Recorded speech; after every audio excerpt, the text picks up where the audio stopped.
નમસ્તે ફ્રેન્ડ, હું doctor Dhaval Dharani, Isha IVF hospital પાલનપુરથી.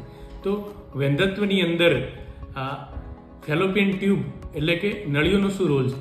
તો આપણે જાણીએ છીએ કે ગર્ભાશયની બંને બાજુ એક એક ફેલોપિયન ટ્યુબ આવેલી હોય છે કે જે અંડાશયમાંથી સ્ત્રીબીજને લઈ અને એનું ફલિત કરવા માટે જવાબદાર હોય છે. તો 100% કેસીસમાંથી 10થી 20% કેસીસ એવા હોય છે કે જેની અંદર નળીઓની તકલીફ હોય છે. ફેલોપિયન ટ્યુબ કે જે નળી આપણે સાદી ભાષામાં કહીએ છીએ એને ચેક કરવા માટે બેઝિકલી 2 ટેસ્ટ અવેલેબલ છે. એક સિમ્પલ એક્સરે કે જેને હિસ્ટ્રોસાલ્પિંગોગ્રાફી એટલે કે HSG કહેવામાં આવે છે, જે માસિકના 7માથી 8મા દિવસે માસિક બંધ થઈ ગયા પછી કરવામાં આવે છે, જે બહુ સિમ્પલ ટેસ્ટ છે.